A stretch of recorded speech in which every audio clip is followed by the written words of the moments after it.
This is our 58th lesson, and I'm a little bit raspy in my voice tonight.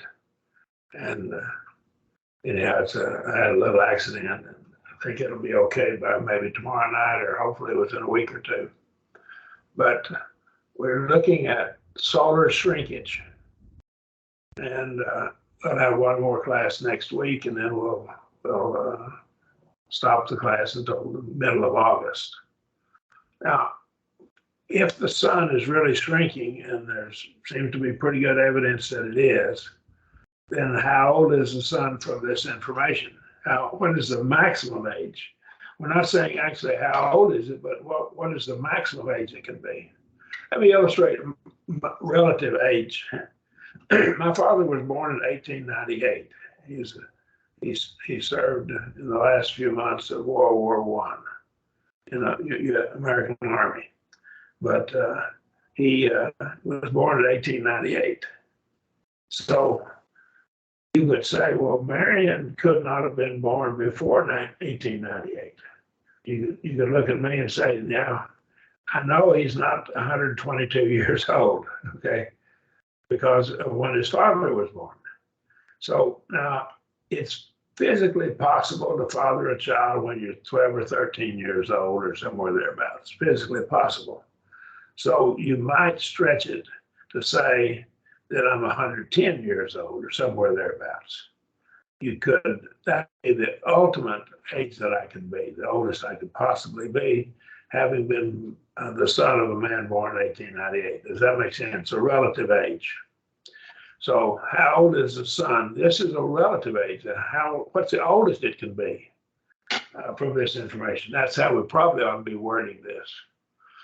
We'll look at evidence, additional evidence of the young solar system, some other evidence of it, and we'll be looking at that information.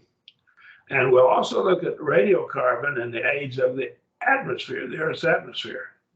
And that's very, very telling for us. Now, the moon is moving away from the Earth, and as part of the movement is lunar recession due to tidal friction. We might just call it the energy is transferred due to tides. So the moon causes tides. Most of the tidal action of the oceans is from the moon, but there's some from the sun and even some from the planets like Jupiter. And it's slight, but not big influence of Jupiter. But there is a slight influence on the tide. Now, when we get the moon and the sun lined up together, we get an increased tide. Now, tides are a difference in the distance, and so you get different amount of gravitational forces due to that difference in distances.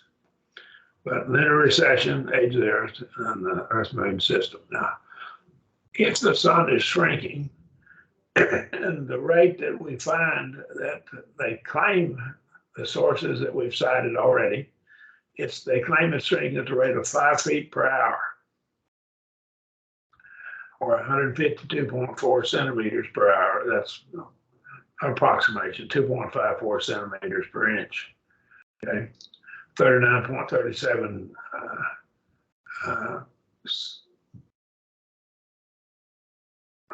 meters, inches per meter. The Earth would be inside the sun if this rate is extrapolated back in time. So if it's been shrinking at that rate, and it's a linear shrinkage, then the Earth itself would have been inside the sun 11.2 million years ago, assuming the shrinkage is in the radius of the sun. And what I couldn't find whether it was the diameter or the radius. If the rate of shrinkage is the diameter of the sun, it would require 22.4 million years to be inside the Earth's inside the sun. Now we have another problem.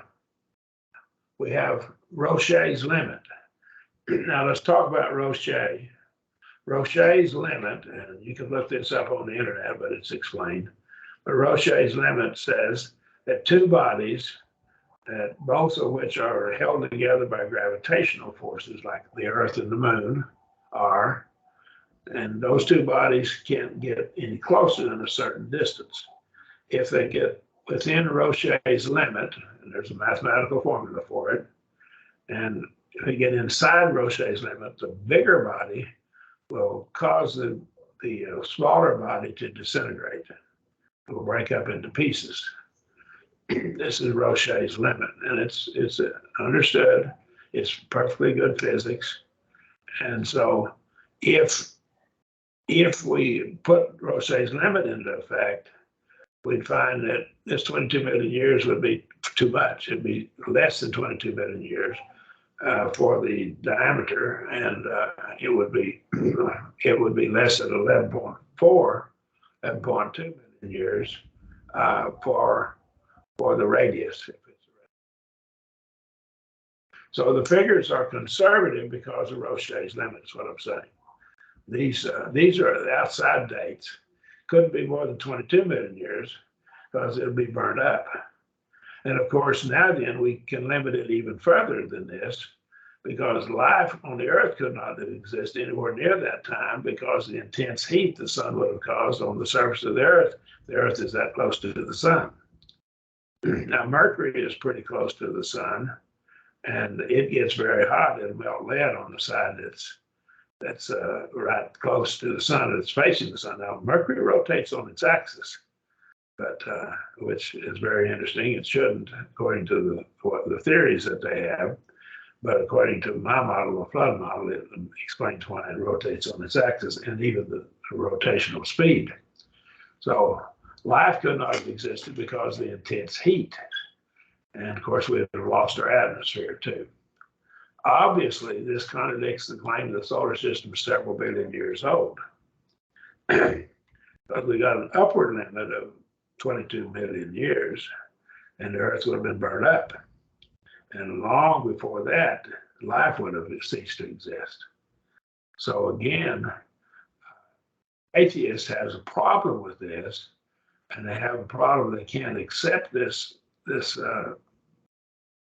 shrinkage of the sun due to whatever is causing it to shrink. This may be one reason many of the astronomers are reluctant to accept this information.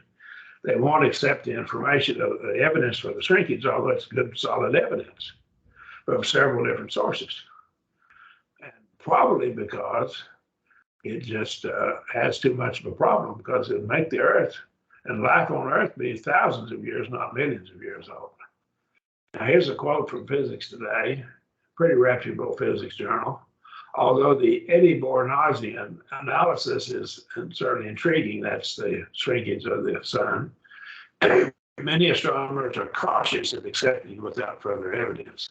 Conclusion the sun is shrinking at such a large amount.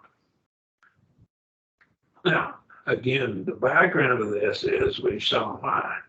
These astronomers are basically, most of them probably atheists, or maybe even old Earth creationists, and have accepted the idea that the Earth is 4.5 billion years old.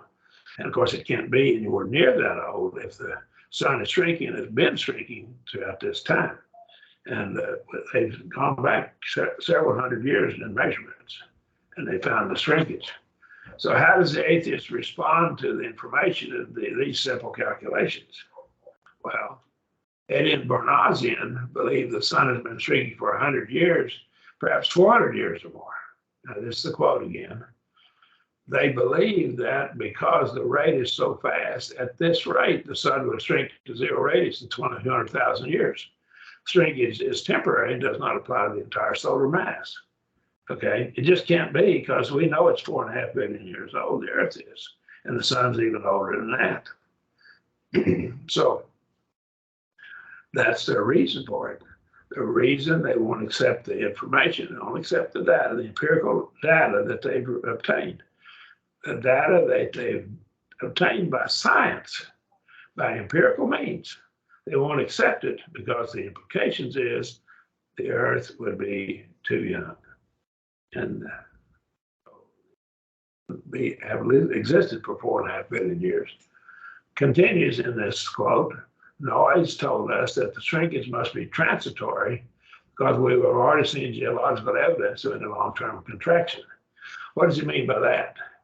He means that it would have been too hot in the past. If we go back 10 or 11 million years, now that's when they say the dinosaurs ceased to exist. But the dinosaurs were thriving at that time according to their dating system. So our problem is we just don't see the geological evidence. Of course, we've accepted, this is, I'm speaking for him, they've accepted old Earth, 4.5 billion year old Earth. Life began, humans have been several million, couple of 2 or 3 or 4 million years ago. And that's their theory.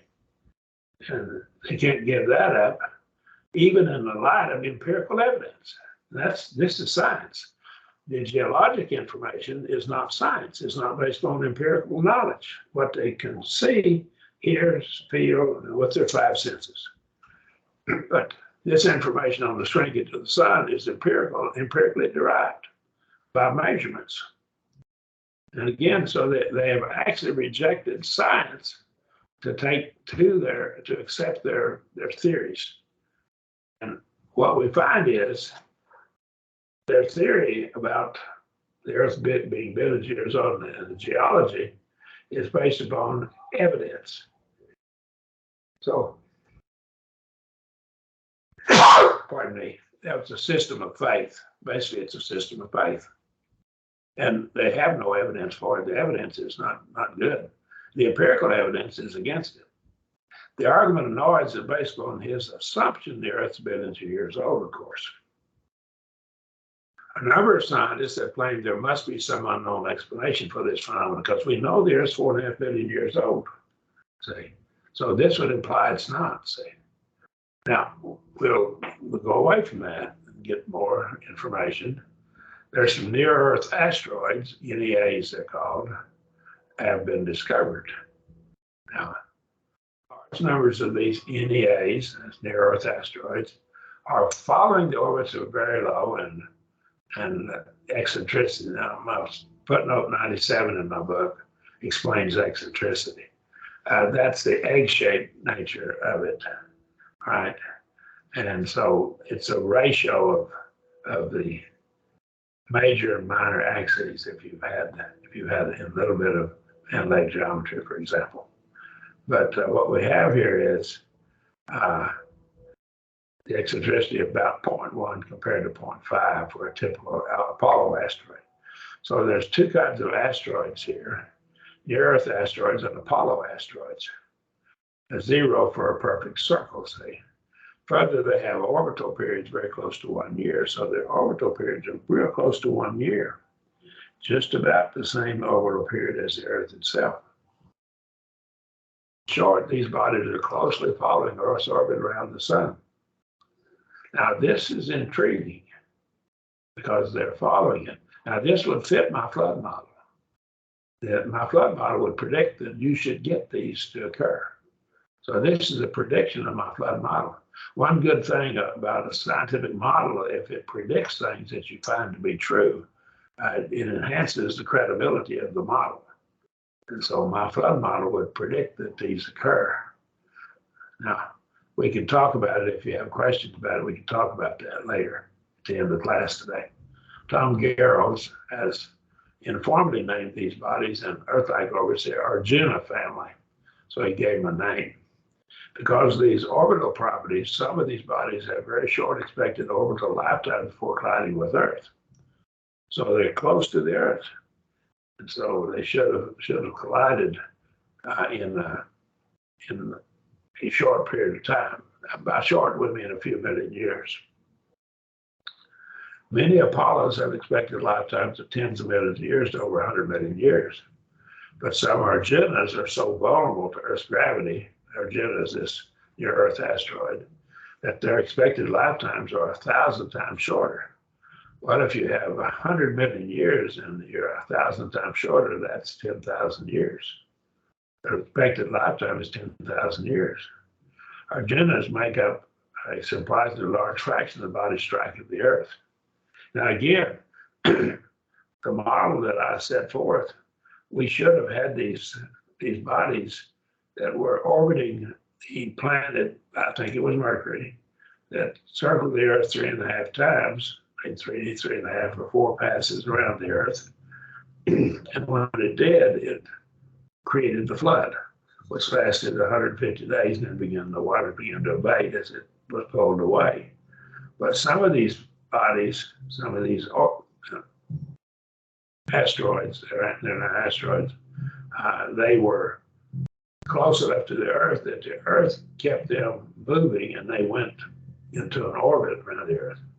Now, about 1 million miles from the Earth, if you go between the Earth and the Sun, about roughly 1 million miles away toward the Sun. The Sun is about 93 million miles on average from the Earth, so about 92 million miles, about 1 million miles closer from the Earth. The gravity of the Earth and the gravity of the Sun will be equal. And in that place, in that location, there's a bunch of objects that are orbiting at that point. And we've already talked about this in our discussion. So these bodies will be striking the Earth. Since they are both numerous and short-lived, there must be a powerful mechanism for replenishing them as quickly as they are destroyed. Now, this is what Lewis said, and of course, what's he assuming? He's assuming the Earth is 4.5 billion years old. And so these mechanisms, there must be something that caused them, because they can't last but a few thousand years. And we know the Earth's 4.5 billion years old. But if the Earth is just a few thousand years old, as I believe the scriptures teach, then we have no problem explaining these when they fit in with my flood model quite readily. We don't have to replenish them.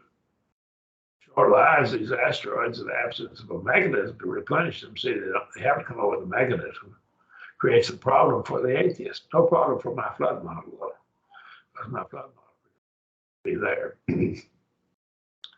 It's likely that these near-Earth asteroids are remnants of the rings of the planet that caused the flood, I believe, including Mercury.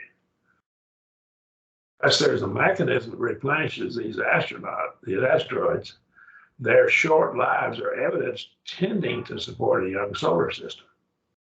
They don't have a mechanism. Now, I understand their failure to give us a mechanism doesn't mean there's not one there, but that shows that they are working without evidence. They have theories with no evidence to support it. The empirical information is that these things are not going to last very long. And so they had to be either replenished, or the universe or the solar system has to be young. And I opt for it being young, and they were created during the flood. In addition, there's evidence of the existence of small bodies of ice and in similar orbits to the near-Earth asteroids. And they're orbiting the Sun in similar orbits, and they're striking the Earth. These are coming around, and they actually appear to be orbiting the Earth itself in a very large orbit. These small bodies of ice are called tiny comets or mini comets, and Louis Frank discovered them in 1986. He proposed the existence of these bodies, and here's several sources for his proposal. And he caught a little flack for it at first, but the evidence these bodies of ice exist just keeps increasing. They keep getting more and more evidence of it. And I think at this point now, they accept them as being a fact. If these bodies of ice exist, and I think the evidence is pretty well overwhelming now, they're probably remnants of the rings and parts of the crust of the planet ejected upon the impact that caused the flood. I think the rings of the planet Mercury were probably mostly ice rings, like we see around some of the Jovian planets, the rings of those planets like Saturn and Jupiter and Uranus. If they're remnants of the rings, the ice that impacted the Earth during the flood was more of the nature of a loose snowball than solid ice. Probably was. Might have been solid ice, however, in chunks. Frank et al. And others hypothesized that the density of the water snow is 0.1 gram per cubic centimeter. Now that 3 should be an exponent per cubic centimeter. And so a cubic centimeter, now 2.54 centimeters make an inch. So it's about a fourth of an inch, okay, approximately somewhere thereabouts. But 1 gram per cubic centimeter would be the density of water. So it's about 1/10 the density of water. It's kind of a loose snowball, if you please. In all likelihood, the orbits are either close to the orbits of the near-Earth asteroids or in orbit around the Earth itself, or some orbit the Sun and some orbit the Earth. Several scientists objected to the existence of these small comets. Right. Dessler gives a summary of the arguments that have been lodged against the small comet hypothesis. And here you can go to Dessler and find his sites. Most of the objections that exist in these bodies are answered if these are unique to the Earth because their relationship to the flood, and if the solar system is only a few thousand years old. That's the part of their problem. They can't reconcile them with an old Earth. They just don't harmonize with an old Earth. Some of the remnants of the rings of Mercury probably continue to orbit and may still orbit the Earth. And they're probably still orbiting small particles of ice, and they strike the Earth's upper atmosphere. They could be in orbit around the Earth rather than traveling into deep space. And that's probably what they are, orbiting around the Earth, much like the near-Earth asteroids. They explain why they're not impacting the moon, but they're impacting the Earth because they're orbiting the Earth itself. First states, in regard to non-detection of small comet lunar impacts, is one of the most persuasive facts leading to the conclusion of small comets, as Frank and so forth, do not exist. So we haven't impact the moon, so they're going to be out there. But if they're in orbit around the Earth instead of the moon, that would fit. Depending on how their orbit goes, they could be an orbit that would never put them causing the impact of the moon. That's a possibility. The eccentricity of the orbit could be such that it wouldn't. Or the amount above the elliptical plane. One of the assumptions, let's look at radiocarbon dating in the age of the atmosphere. One of the assumptions of radiocarbon dating is that it's produced at a constant rate. Now, on our page 72 of my original book, I discussed this. Radiocarbon decays in an exponential manner from the following formula. N, the amount of the material left, equals N sub O, the amount of material that started. That should be radiocarbon, carbon-14. E, the space relay period in our natural logarithm is 2.71828. It's an irrational number. Minus KT, K is your constant for the decay rate. And some of the books will give a lambda instead of a kappa here. So the K, T is time, of course. So there's 4 variables, N sub O, minus K and T. And of course, they can measure the amount at this time, N, and they claim they know the decay rate, but we've talked about that, shown it already dealt with that question. And N sub O, they have to assume that value in order to get the time. Because the decay rate is a function of radiocarbon, and the production of radiocarbon is assumed to be constant, radiocarbon should reach a state of equilibrium. Let me illustrate this, if I might. If we had a large tank of water, we were pumping water into the tank at 1 gallon per minute, or 1 gallon per second, whatever, some rate. We had a hole in the bottom that the flow out of it was 1/10 of a gallon per minute. And now then, as the water gets deeper, the pressure on that hole, that pipe coming out the bottom of the tank, the pressure increases, and so the flow rate will go up. The flow rate is dependent upon how much pressure there is. The greater pressure, the greater the flow rate. And so as the what depth of the water in the tank gets deeper, the pressure gets greater, the flow rate coming out of that pipe at the bottom increases. At some point, if the tank is deep enough, the flow rate, if it's a constant rate coming into the tank, will equal the flow rate going out of the tank. So the tank will reach a point of equilibrium as the water will be at a stable level. That's what we have here, a very similar illustration of it to illustrate, if I might, how radiocarbon work. The production of radiocarbon is it's supposedly constant, but we've shown that it's not. But it's supposedly constant. And if it's constant, at some point, the decay should have reached the point at which it was equal to the amount of being produced. Now, of course, whenever they come up with radiocarbon dating, Lilly came up with it. What happened was he assumed, because his calculations showed that within less than 100,000 years, it should have reached equilibrium. And of course, we know the Earth's atmosphere is more than 100,000 years old. That's his thinking. Since he knew that, I say that in quotes, he assumed then that it was at equilibrium, which we know now it's not at equilibrium. So it's generally accepted that the state of equilibrium should occur in less than 100,000 years, but we're not at equilibrium. Since we're not at equilibrium, if the rate of production has been constant, then we would argue then that the atmosphere has to be less than 100,000 years old, because we are not at equilibrium. And it's less than that. This is the upper limit. I'm not saying it's 100,000 years old. I'm saying this is the upper limit it could be. It'd have to be less than that, because it's not. It'd have to be 100,000, a little less than 100,000 years to be at equilibrium, but it's not at equilibrium, so it's less than that. Since it's not at equilibrium, the Earth must be less than 100,000 years old. How many years less, we don't know. Now, here's a quote here, another quote. We note in passing that the total natural 14C carbon-14 inventory is 2.16 times 10 to the 30th. What you do is you take this decimal point right here, move it 30 places to the right.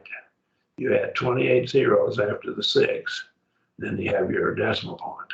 That's how many atoms, which is based on the value corresponding to a 14C, that's carbon-14 decay rate of 1.63 disintegrations per second per square centimeter. So we have 1.63 on average disintegrations per second, considerably below the estimated production rate of 14, which is 2.5 atoms per second. So the production rate is 2.5, but the decay rate is only 1.63. Now, as you increase over time, this decay rate should go, it's logarithmic. And so it should have reached equilibrium mathematically, but it hasn't. From a geophysical point of view, it would be very surprising if the decay rate and the production rate of 14C were out of balance, as serious as the difference between the above two numbers would suggest. It's difficult to reconcile this discrepancy. Now, this is a quote. That's not Marion saying, it's a quote. By errors in computing the 14C carbon-14 inventory, since the bulk of the carbon-14 is in the sea, where the 14C carbon-14 concentration relative to the terrestrial biosphere is known fairly well. So they can measure it fairly well. They have measured it. Since the carbon-14 inventory is directly proportional to the value assumed for the concentration of carbon-14 in the terrestrial biosphere, a specific activity of 20.6 decays per minute per gram carbon would bring the decay rate into balance with the present day production rate. So we need that. So you give it this figure. However, it's doubtful that several direct measurements of specific activity would have underestimated this quantity by the 35%. Approximately 35% required to achieve concordance. We're 35% off of what we should be according to our model. That's pretty significant error. And of course, we have other factors we bring into the this is Fairhall and Young, another site we have. The source of the discrepancy is therefore unknown. We don't know what the discrepancy is. You know, we know the Earth's 4.5 billion years old, so the atmosphere is that old, so we just can't explain this. Basically what they're saying. So it's unknown unless the present day production rate is indeed significantly higher than the average production rate for the last 4,000 years, the mean life of 14C. The average life is 8,000 years for carbon-14. All right, that's what he's saying. So what we have is there must have been something that produced it at a higher rate to do this. Well, I believe there was. There was something at a higher rate and made it look younger. And so what we have here is we have this Arzma, a creationist, discusses this problem with regard to the dating of the time of the flood. And he is somewhat of an older Earth creationist. Not an old billion years old Earth, but he's like, he takes creation to be something like maybe 20,000 years ago, okay? So he says, we have seen that the extent of the dendrochronologies, which we've talked about, that's tree ring dating, coupled with the estimated duration of the ice age, now that would be the dating of the barbs, seems to suggest data for the flood of between 10,000 BC and 1300 BC. We have further seen that the buildup of radiocarbon in the active carbon reservoirs of the world following the flood seems to imply a most probable date of the flood of 12,000 BC. That's his date, 12,000 BC. Both of these methods involve assumptions, Bardsman admits, of course, but they do not both involve the same assumptions. I have his treatise that he wrote on this, and I've looked it over. I have demonstrated that some of his assumptions made by Arzma are probably invalid in a prior lesson. So we have shown that some of his assumptions won't fit my flood model. My flood model would negate some of his assumptions. The Tunguska impact, we talked about that. That's in Siberia, Russia. If it caused significant deviations in the amount of radiocarbon produced, and it did, the impacts of the ice rings of the planet that caused the flood surely caused even greater deviations in the amount of radiocarbon produced. Also, there would not be hardly any radiocarbon produced prior to the flood due to the water vapor canopy. So we'd have several factors that would change this information, the amount of radiocarbon. The moon is receding from the Earth due to tidal friction. We've showed that in earlier lessons.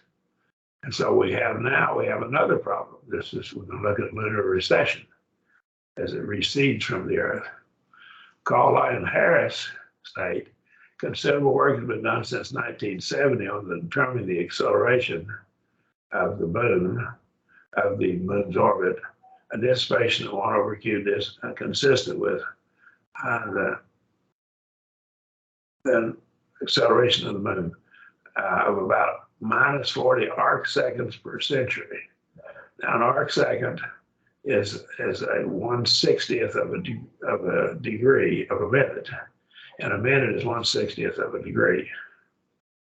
And so it's 1/60th of 1/60th of a degree. And that brings the moon back to the Earth within 0.9 times 10 to the 9th years. That's 900 million years. It'll be back to the Earth in 900 million years. Well, of course, they don't believe the moon was that close. The moon was 900 million years ago, according to their dating, was not real near the Earth at that time. So they have it in a different place, a different location. Kahn and Pompey admit that the atheists have a problem with lunar recession. It's still a generally accepted characteristic of lunar orbital evolution that it proceeded more rapidly when the Earth and the moon were closer together. That'd be good physics. the tidal forces were then greater because the tidal torque is proportional to A to the minus 11 halves power. And that's your torque. And the next slide, this means that the orbit would have quadrupled in size in the first 10 million years if the moon originally had been near the Roche limit. Now, if it's closer than the Roche limit, the moon would have fragmented. So it could not have gotten closer than the Roche limit, neither could Mercury after the flood. So we've calculated those limits already. However, when the present astronomically determined rate of the moon's recession is extrapolated back in time, the moon approaches the Roche limit less than 10 to the 9 years ago, less than a billion years ago. According to Collie, the lunar surface melt would have occurred due to the tidal energy dissipation. The tidal energy, the tide of the moon and the earth, both the moon itself causes land tides on the earth. The earth crust elevates up and down every day. And we went through that in an earlier discussion. Now, whenever it does this moving up and down causes heat. It dissipates energy. And then the closer it gets, the more heat's going to be generated from it because of that, tidal energy being dissipated. Well, what would have happened is that the surface of the moon, due to the gravity of the earth causing tides in the moon, would have caused the crust of the moon to melt. And we don't have any evidence that that's occurred. There's no lunar terrestrial, and he misspelled terrestrial, geologic evidence supports such a close approach at that time. Since the youngest rock on the moon crystallized at 3.25 to the 10 to the 9th, that's 3.25 billion years ago. This represents a timescale problem which has not been satisfactorily explained. We can't explain that. We know it's 3.25 billion years old, these rocks are, but they haven't melted. They should have melted. If the moon was close enough to the Earth to cause these tremendous land tides in the moon, enough to melt the surface of the moon. So our problem is they have a problem and can't explain it. Well, they could explain it if they believed the age of the Earth wasn't 4.5 billion years old. Most obvious explanation is this time scale probably is to bet the Earth's quite young. That's obvious, but they can't do that because it goes against their views, of their atheistic views of the time scale. Now, any questions? This concludes our lesson for today. All right.